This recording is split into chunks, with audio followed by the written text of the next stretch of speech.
welcome to my totally legit K-pop news show. My name is Angelina.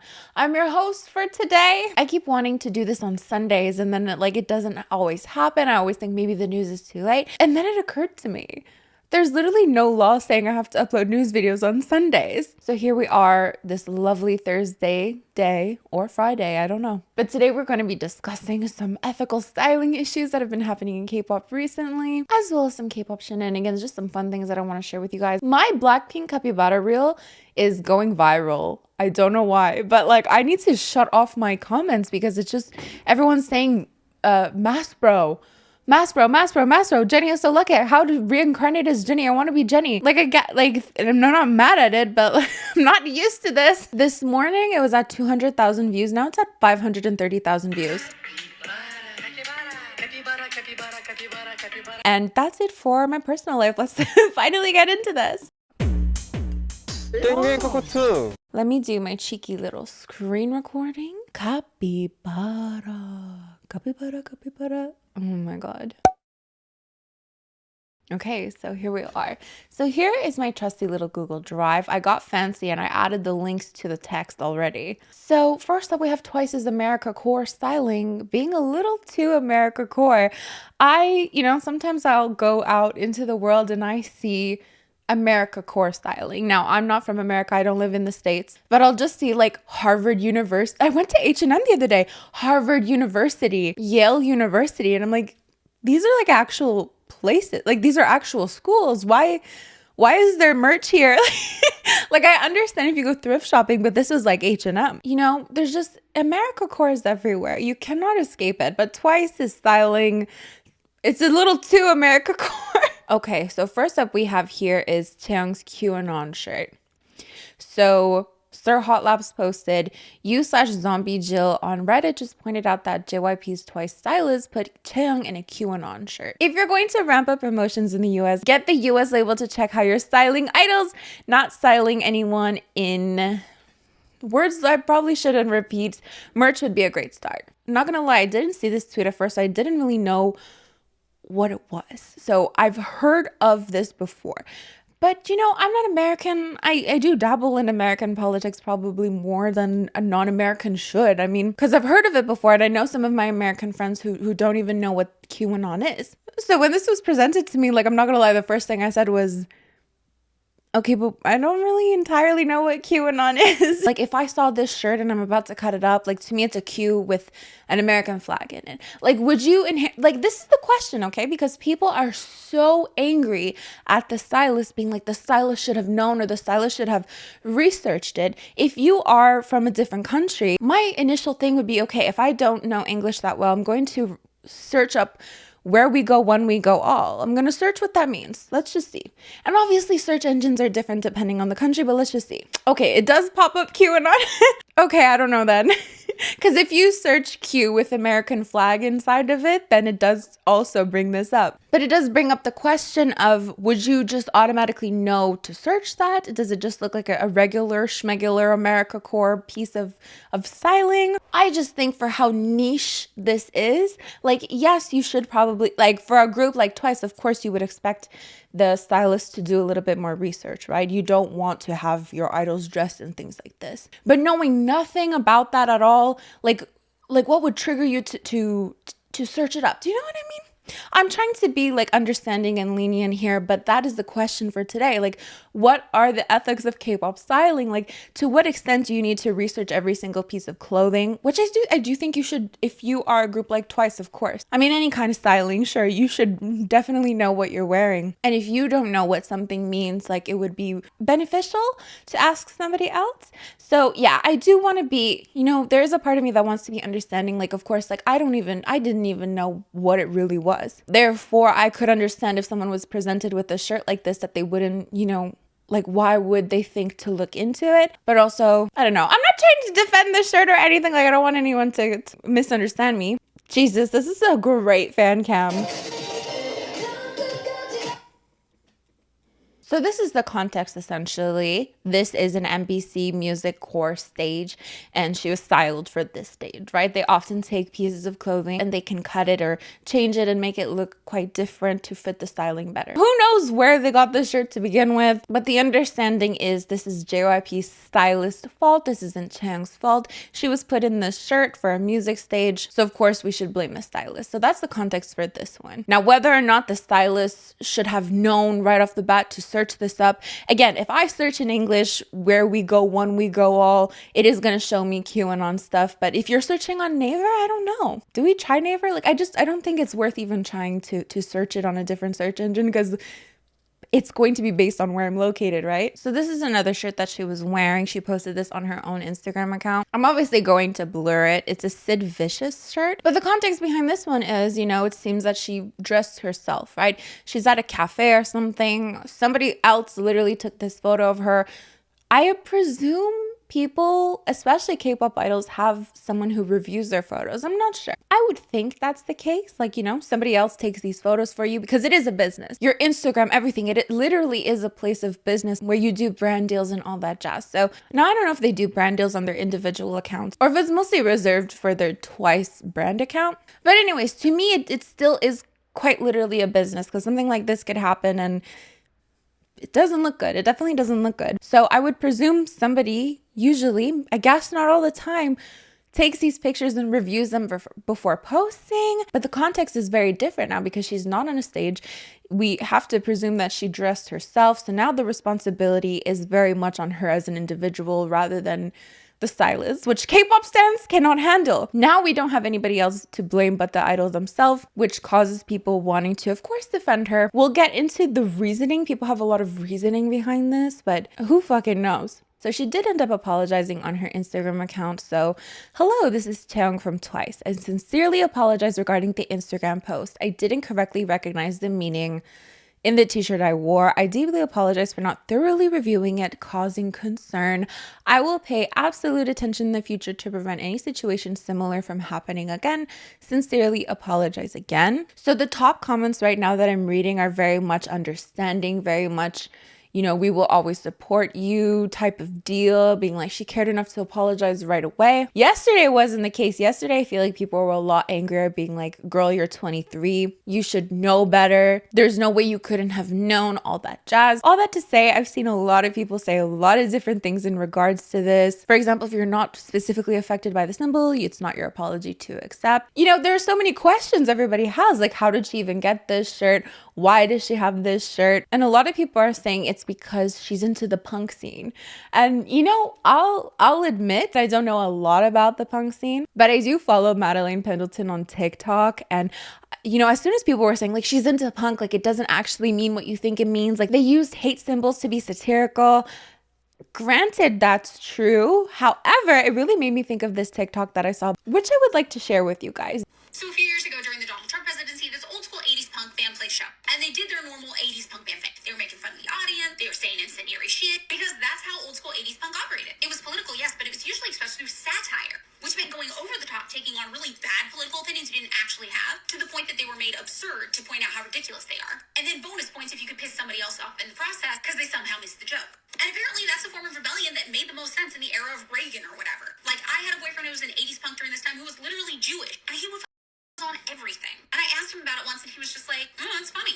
And I think the reality is that we came out of an era with basically a shock jock for a president for 4 years. He was so ridiculous and over the top that the things he said sounded like the satire of punks from the 80s, but he was literal. So that 80s political satire punk just doesn't translate in today's world. We don't get it because it sounds too real. And in the 80s, a few other people didn't get it either. And that's how you ended up with punk. They saw and we're like, same bro, high five. And the other punks had to be like, no, get the fuck out of here and beat the shit out of them. And then you had people like the Sex Pistols who were just posers. So what I understand from this is that, yes, punk used to use these symbols to be satirical. And even back then in the 80s, people, not everyone really got it. However, as time went on, it stopped being so satirical, if that makes sense. And now it just doesn't work, right? So I just thought that was interesting for people saying like, oh no, she's just into punk, but it doesn't mean what you think it means. Otherwise, it's just a really messy situation. But let's move on to some less unethical, but still kind of problematic styling issues within JYP Entertainment. So in the music video for Young, Dumb, Stupid, Haewon was wearing a shirt that said charisma, uniqueness, nerve, and talent. Now, I don't remember seeing this at all, but alas, it was edited out. So just to see you, which I think it looks really ridiculous. You know, at this point, you should have just edited the whole thing out. Do you know what I mean? Like why leave the remnants of this shirt if you thought it was problematic enough to take out? From what I understand, a lot of people were like, no, that's kind of funny. Like it's not like a super big deal.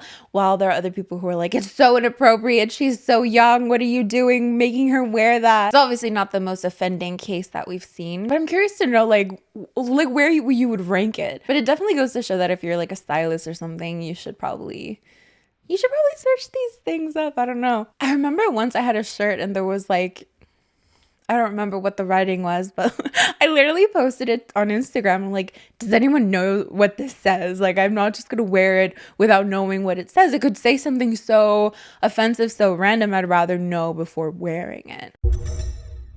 Now on to some more happy news. So we have Nmixx who released a stage practice video. This is my favorite type of dance practice. Essentially, it's a stage practice, but ITZY have done a couple of these and I die for them. So let's just take a little look. I don't want to get a copyright claim, but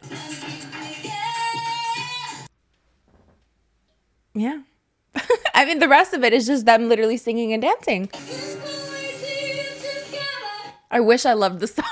I'm so sorry. I actually posted this as a short and someone was like, all this for you to say that they lip sync. And I'm like, you guys are so annoying. I'm literally ready to fight you. You said that Nmixx lip sync. Literally everyone and their mothers have lip synced before. You take a clip of my video where I'm like, they lip synced in this one specific video amongst a video where I'm praising them for singing live. Like, it's so annoying. I was so mad I deleted the comment. But yeah, I just needed to share that with you guys. And then this morning, it was such a shock to me. Somebody commented on my Kai fan cam that I posted and said that you should check out the original because this is a remake. And I was like, a remake? Are you kidding me? I was literally getting so, like, I've loved Kai's Rover since it came out, which I thought was weird because I've been known to be an SM auntie, not gonna lie. And I was like so excited. I'm like, SM is changing. SM, they're going a good direction. Like, if this is SM's direction, I could get on board with that. And then it's a fucking remake. It's not even an original song. Like, they heard a song 8 months ago and were like, can we just buy this off of you and make it our own? I don't personally get it. And people are going to defend it to the death, being like, it's not a big deal. No, it's not. I'm just saying things. God. Let's check out the original for a second.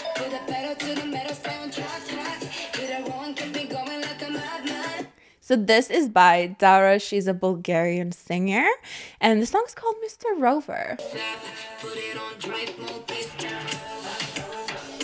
They didn't change much, to be honest. I just think it's so interesting that, it does bring up the question of why is SM constantly just remaking shit? And I've heard some arguments kind of along the lines of like, well, they're remaking things because it was a hit once and now it's going to be a hit again.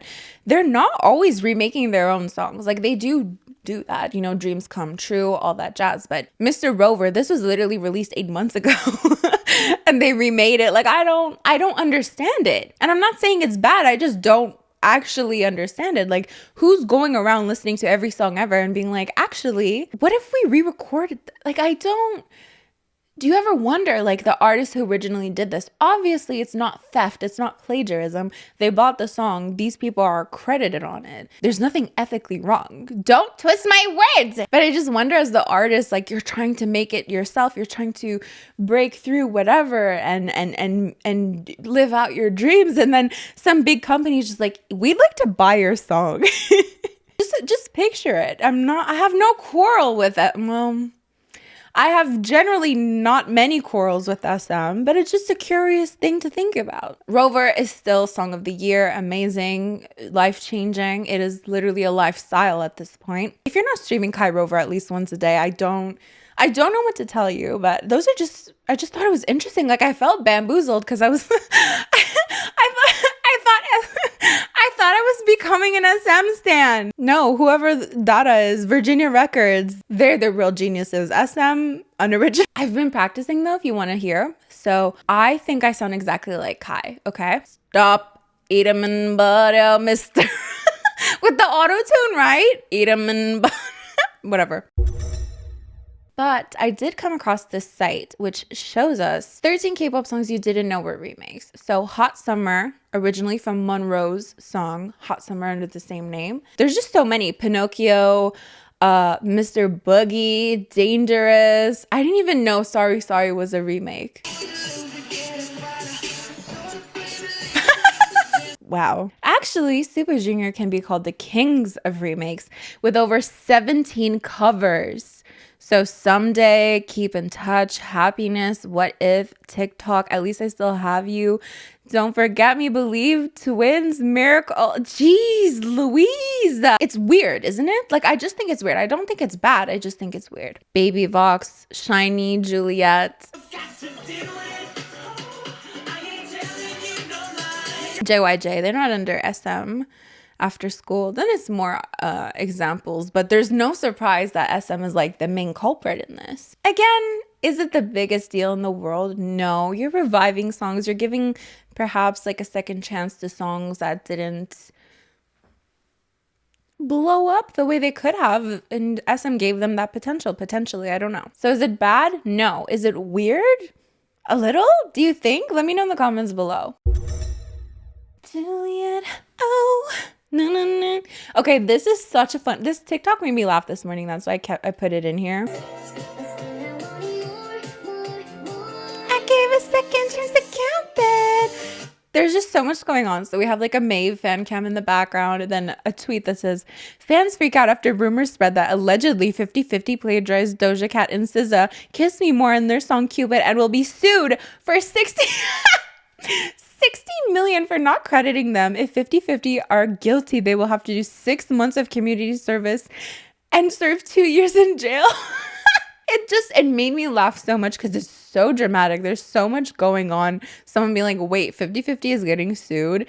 And it's just the whole writing of this tweet feels so they'll do 6 months of community service, then 2 years in jail. Okay. But I did want to ask you, do you think the song sounds similar to Kiss Me More? I mean, I don't think so. I gave a second chance to Cupid.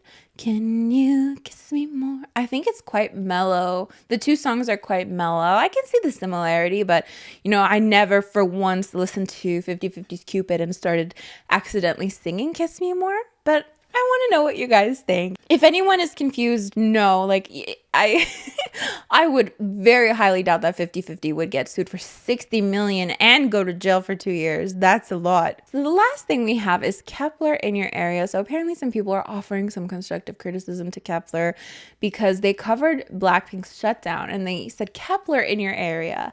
And you know, netizens are praising other artists for just omitting BLACKPINK in your area when covering their songs, right? So instead of changing it to your group name, which can be a little awkward, they just don't say that line, and it's just better that way. But Kep1er didn't.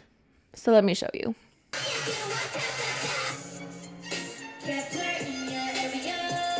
Yeah, this is why we gatekeep shit, guys. I'm kidding. Half 30% kidding. You know, I get it. It's weird. It's weird to add your own name. And honestly, I do cringe whenever groups do this because it's just like, why? I honestly would just keep BLACKPINK in your area. I know it's weird, but it's like when people sing a song and they change like the pronouns of it. It's like, just keep it. It's not going to kill you. It won't kill you. But it did remind me because Kep1er are not first time offenders. They've done this before. Does anyone remember Queendom?